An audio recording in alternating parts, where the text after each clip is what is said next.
Seja bem-vindo ao Seminário de Teologia e Vida Cristã, Palavra da Vida. Você está em mais um curso de teologia cuja proposta é fazer alargar o seu conhecimento na área teológica, um curso descomplicado, contextualizado, provocativo, reflexivo e que faça sentido para a nossa vida cotidiana, porque entendemos que não só a construção conceitual da teologia, respeitando as correntes da teologia construída nesses quase 2000 anos, mas isso só não é suficiente. Nós pretendemos que a partir do entendimento bíblico, dos conceitos esclarecidos, nós possamos reproduzir isso em uma espiritualidade no nosso cotidiano e nas relações. Seja bem-vindo a mais uma aula do curso de teologia do Seminário de Teologia Palavra da Vida.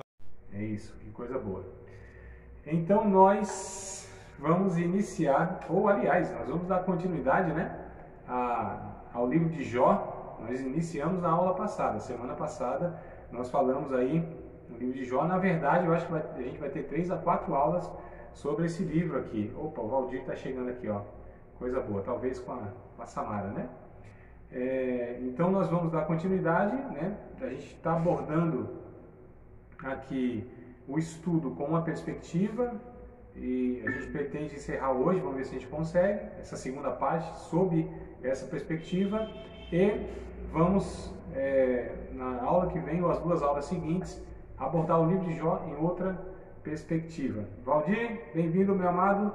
Já se ajeite aí, varão. Oxe, fugiu. Vamos lá.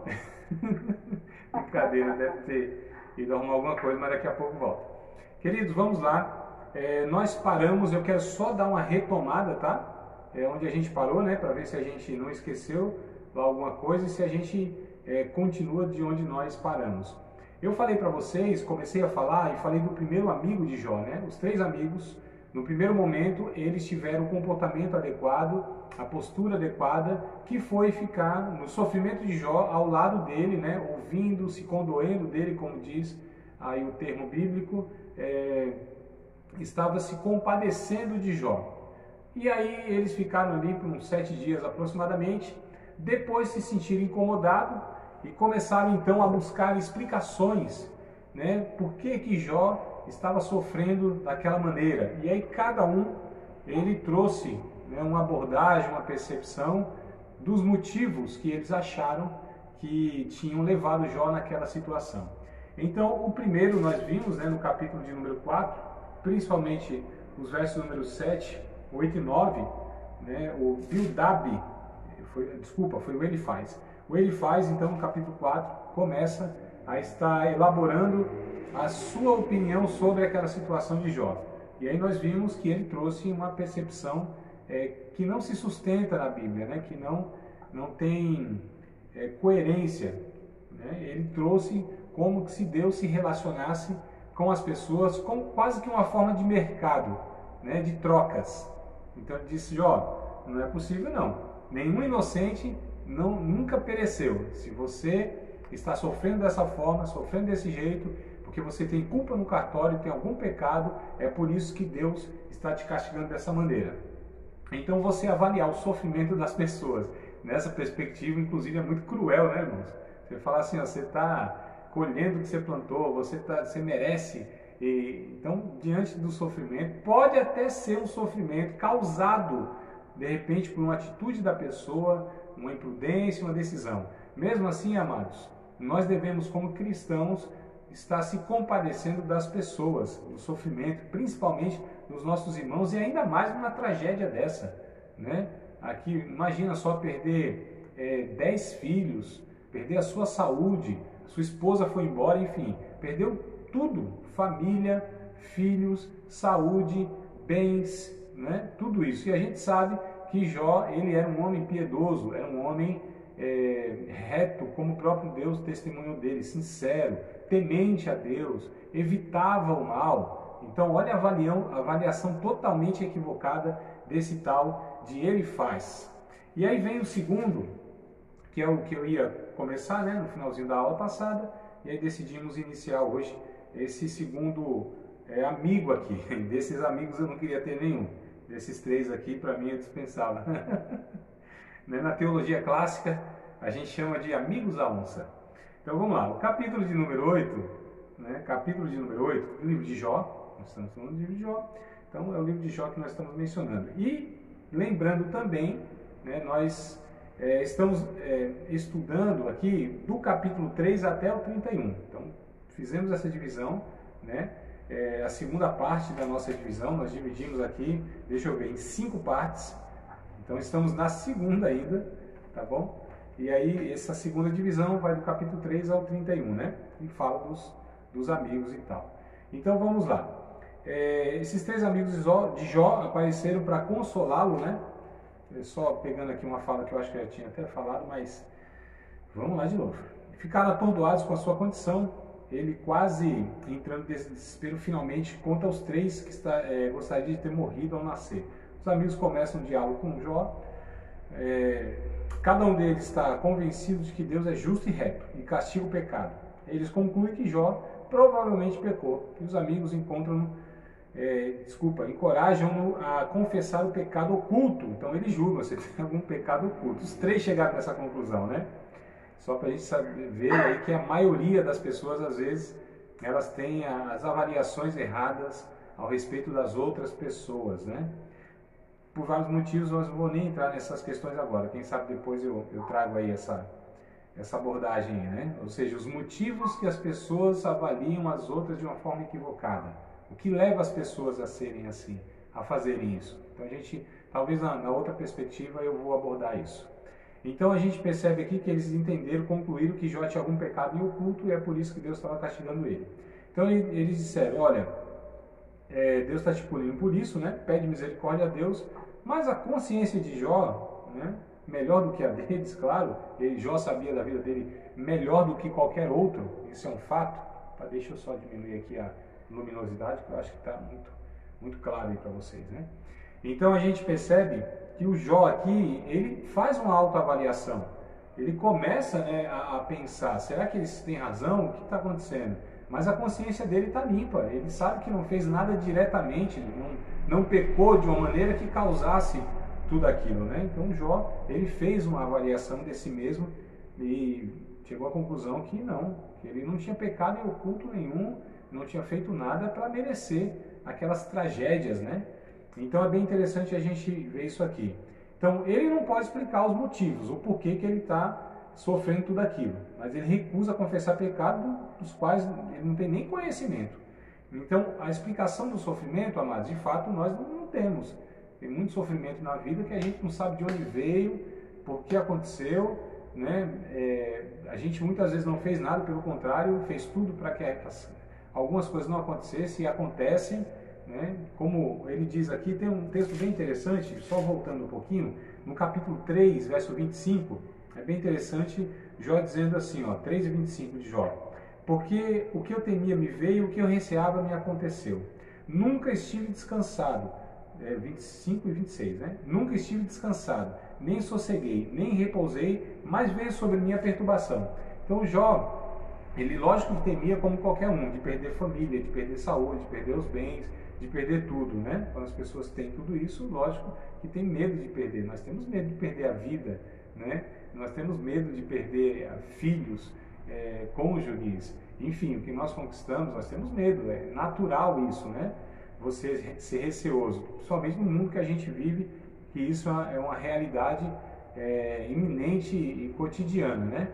Então o que acontece, queridos? A gente percebe aqui que Jó chega à conclusão que não. Então o primeiro faz essa avaliação de que ele tinha algum pecado, é por isso que ele estava sofrendo aquilo, e vem o segundo, no capítulo 8 aqui, verso de número 5 ao verso de número 7. Quero ler aí com vocês, né? Peço que vocês possam estar acompanhando aí na versão de vocês. Na minha diz assim, Jó capítulo 8, versículos de número 5 ao 7. Aqui é o segundo amigo, que é chamado de Bildad, tá? Ele diz assim: mas se tu de madrugada buscares a Deus e ao Todo-Poderoso pedires misericórdia, se fores puro e reto, certamente logo despertará por ti, no caso Deus, né? E restaurará a morada da tua justiça. O teu princípio, na verdade, terá sido pequeno, mas o teu último estado crescerá em extremo. O que, resumindo aqui da fala dele, né? Ele vai falando várias outras coisas aqui, capítulo de número 8, capítulo de número 9, né, ele vai discursando, capítulo número 10, mas eu peguei um resumo aqui, tá? Esses 3 versículos aqui mostram qual era a teologia de Bildad, qual foi a avaliação de Bildad a respeito do sofrimento de Jó. Aqui, amados, ele começa o que nós chamamos hoje, começa a concluir o que nós chamamos hoje de justiça retributiva e da famosa teologia da prosperidade. Eu acho que vocês já devem ter ouvido, né, falar teologia da prosperidade. Tranquilo, amado? Já ouviram alguém falar isso? Sim? Mansamara está aí também, ó, como auxiliadora do varão. Já ouviram falar, né? Teologia da prosperidade? Tá.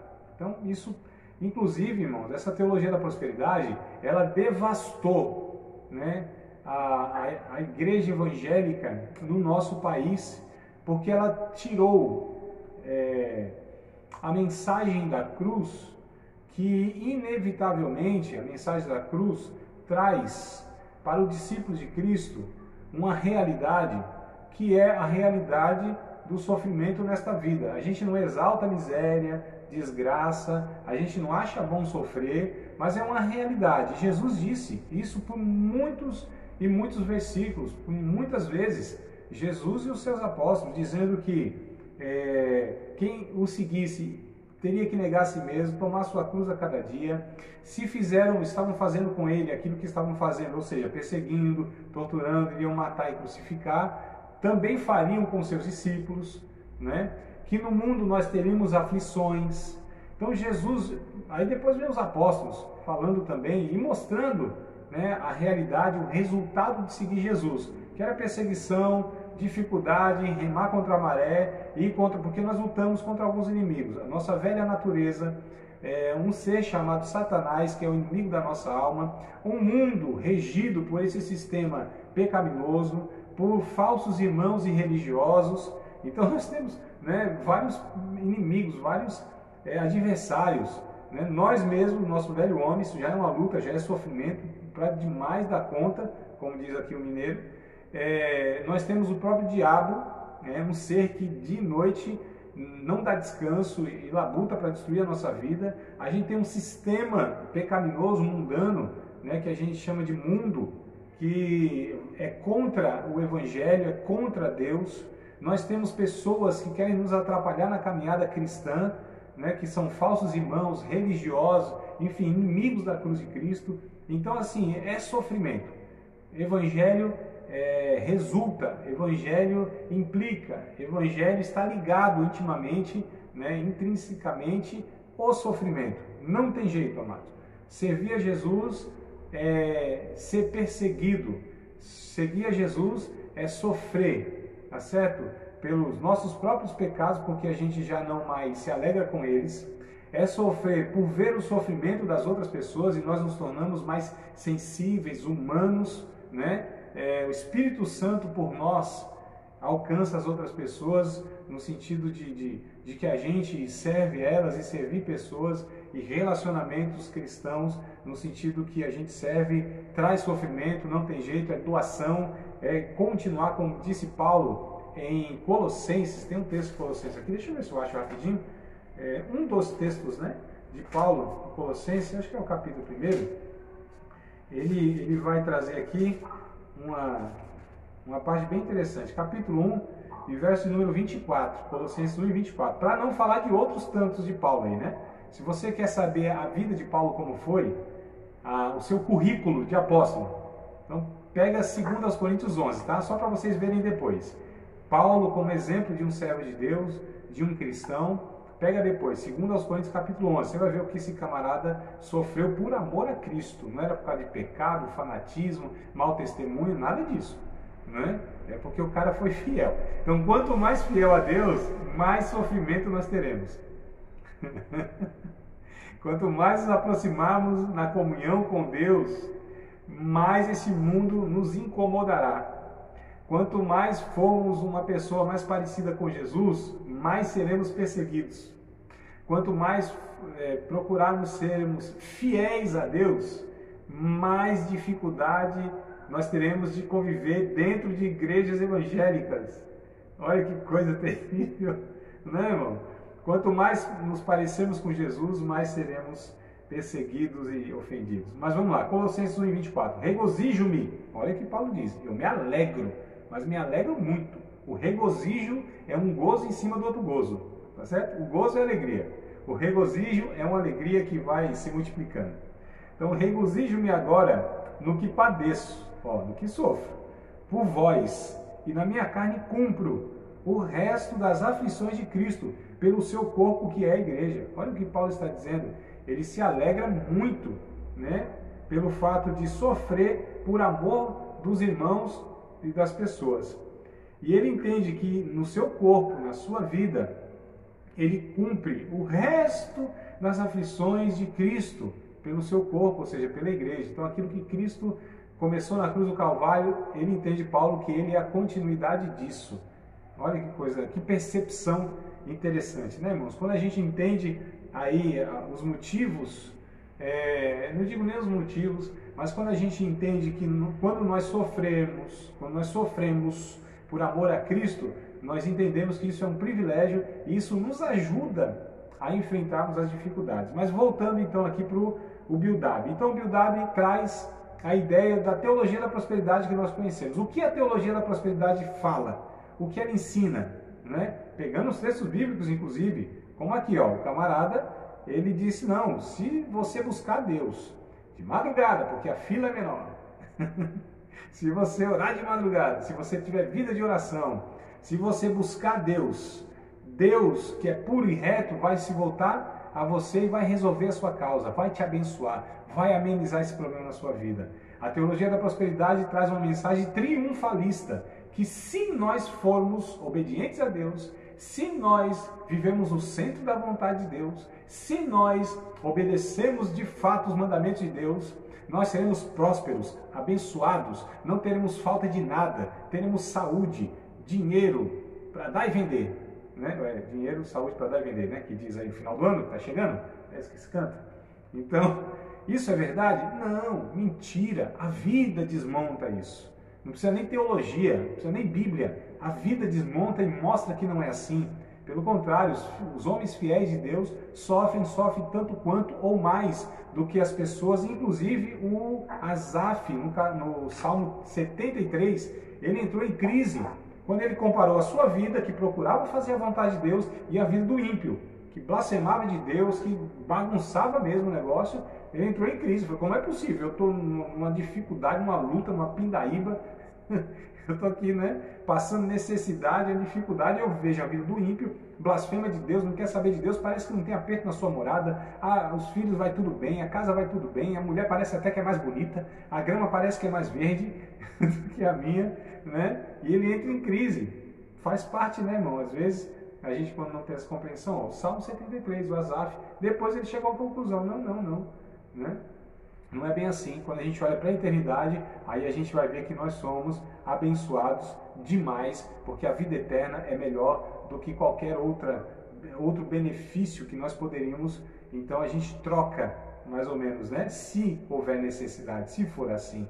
Não estou dizendo, como eu disse, que a gente exalta a miséria, a desgraça, a enfermidade, nada disso. Ele não é masoquista, nem gosta de sofrer. Se eu puder não sofrer, vai ser muito bom. Louvado seja Deus. Mas de vez em quando não dá nem para a gente falar glória a Deus. É aleluia, porque dói, irmão. Porque é um negócio, não é, sofrido. Mas a gente entende que se é por amor a Cristo e se é por fazer a vontade de Deus, então glória a Deus. A gente entende que vale a pena o sofrimento. Como disse Pedro na sua primeira carta, né? Primeira carta de Pedro. Deixa eu ver aqui um dos textos que eu não lembro não. Eu acho que é o 2, né? Capítulo 2, será que é isso? Não, não é não. Sim, 1 Pedro capítulo 2. Também, né? Não é só esse texto aí. Depois, eu tô só para vocês anotarem, tá? Não vou ler não. 1 Pedro capítulo 2, depois vocês leem do verso 11 até o 25, tá? 11 ao 25 de 1 Pedro. E aí depois ainda vocês podem ler outro trecho de Pedro que vai falar a respeito também dessa realidade, ou seja, que nós sofremos, e se nós sofremos por amor a Cristo e não por mau testemunho, como eu disse, Então esse sofrimento, ele é visto inclusive aos olhos de Deus como algo louvável, né? Depois vocês leem, tá? Então 1 Pedro, capítulo de número 2, verso 11 até o 25. E ele diz, se vocês sofrem, né, por amor a Cristo e não por mau testemunho, vocês estão sofrendo um sofrimento que vale a pena. 1 Pedro 4, capítulo 4, por exemplo, versos 12, 13 e 14, ele diz, olha, não estranheis a ardente prova que há de vir sobre vocês, como se coisa estranha vos acontecesse, antes glorificai a Cristo como Senhor no vosso coração, né? Se pelo nome de Cristo vocês sofrem, são vituperados, bem-aventurados sois, porque sobre vocês repousa o Espírito da glória de Deus. Tiago, no capítulo 1, ele vai dizer, quando o varão que sofre a tentação, ele é bem-aventurado, ele é feliz, quando ele resiste a essa tentação. Então, olha que coisa interessante, né? A prova da fé que esses apóstolos, esses homens de Deus, eles mostram para nós aí, que é a carreira cristã. A carreira cristã é difícil demais, amados. Um dia o rapaz disse assim, o evangelho é muito simples, vamos beber um copo de água, coisa simples. E o outro disse assim, seu infeliz, mas tem uma pimenta lá no fundinho, mano. O negócio não é tão simples assim não. Então, amados, né? Esse cara aqui é meio alienado, né? O povo é meio alienado, não é não? E aí, irmão, só vitória? Eu falo, fora que tá difícil, só vitória, irmão. Fora as lutas, tá tudo bem. Né? E aí, varão, só bênção. Fora as provas, tá só bênção. Conversa, né? Ou se melhorar, vira festa. Vira festa pra quem? Né? Tem uns caras que é meio pancada na cabeça. Então aqui, amados, ó, teologia da prosperidade, tá? Isso é mentira, né? Isso se prega quase todos os dias em muitas igrejas evangélicas. Se você for dizimista, você não vai passar desemprego, você não vai ter perrengue financeiro nenhum, né? Tal. Se você fizer a vontade de Deus, você vai ter saúde perfeita. E se isso não acontece, é porque você não tem fé, aí porque você não foi fiel nas contribuições, aí tem essas conversas de doido, né? Então a gente percebe que é antibíblico, e usam textos bíblicos, hein? Usam textos bíblicos, só que é bem interessante que essas pessoas usam textos bíblicos, principalmente do Antigo Testamento. Novo Testamento dificilmente vão encontrar base para isso, né? Então vamos pegar lá Deuteronômio capítulo 28, que é o texto clássico. Se me ouvires, obedecer a minha voz, né? E ouvir os meus mandamentos, então assim, te abençoarei na entrada e na saída, abençoarei teu cesto e tua amassadeira, e os povos saberão que é chamado pelo meu nome, te colocarei por cabeça e não por cauda, e aquela coisa toda e tudo mais. Então se me obedecer. É interessante que essas pessoas não pegam o restante do capítulo, né? E o restante do capítulo está ensinando também, se não me obedeceres, eu vou mandar praga, vou lascar a tua vida. Estou aqui, lógico, parafraseando, mas está no mesmo capítulo. Mas esse texto, irmão, fala de uma ocasião com Israel, na antiga aliança. Se a gente quiser aplicar isso para o Novo Testamento, fica muito complicado. Aí vamos pegar o Novo Testamento, Filipenses 4:13. Posso todas as coisas naquele que me fortalece. Mas o 13, por que não pega o 12 e o 11 que Paulo vai dizendo? Sei passar fome e ter necessidade, mas posso todas as coisas naquele que me fortalece. Não é? Então essas pessoas, elas são desonestas, de fato, quando pregam. E é uma mensagem atraente demais, irmãos. É ou não é? Sinceramente. É só fazer algumas coisinhas aqui e tal, e Deus vai me abençoar e vai fazer tudo ao meu favor. Não é assim que funciona a vida, não. Então eu falei do Salmo 73, né? Provérbios capítulo 30, verso 7 ao 9. Eu queria ler com vocês, capítulo 30 de Provérbios. Só para a gente entender o equilíbrio da vida. Então, Provérbios capítulo 30, versículos de número 7 ao 9. Lá no finalzinho de Provérbios, né? Capítulo 30, verso 7 ao verso 9. Olha que coisa interessante. A gente precisa ter um equilíbrio na vida. Então, a gente sabe que nós precisamos de um mínimo aí, né? Para ter uma vida razoável. Saúde, pagar as contas, não é, irmão? Dinheiro para ajudar as outras pessoas, a gente ser generosos e tal. É bom isso aí, não tem nada de ruim não. Mas essa causa e efeito que é o problema que foi falado lá pelo W. Olha o que diz o Provérbios capítulo 30, verso 7 ao 9. Duas coisas te pedi. O cidadão falando aqui, pedindo para Deus, né? Não me negues, antes que eu morra. Afasta de mim a vaidade e a palavra mentirosa, né? Não me des nem a pobreza, olha que coisa interessante, e nem a riqueza. Mantém-me do pão da minha porção acostumada. Então, para que porventura, de farto, né, sendo rico, tendo muito, não te negue e diga, quem é o Senhor? Ou que empobrecendo, também não tendo nada, venha furtar e lance mão do nome de Deus. Você vê que coisa sábia, né? Pedir equilíbrio na vida. Então, Paulo vai dizer, inclusive em 1 Timóteo, capítulo 6, quem quer as riquezas, cai no laço do diabo, no engodo. Travou aí, não conseguimos ouvir. E agora? Será que... Vamos lá. Travou, vamos ver se destrava aí, né? A internet aqui acho que não está contribuindo. E agora? Voltou, amados?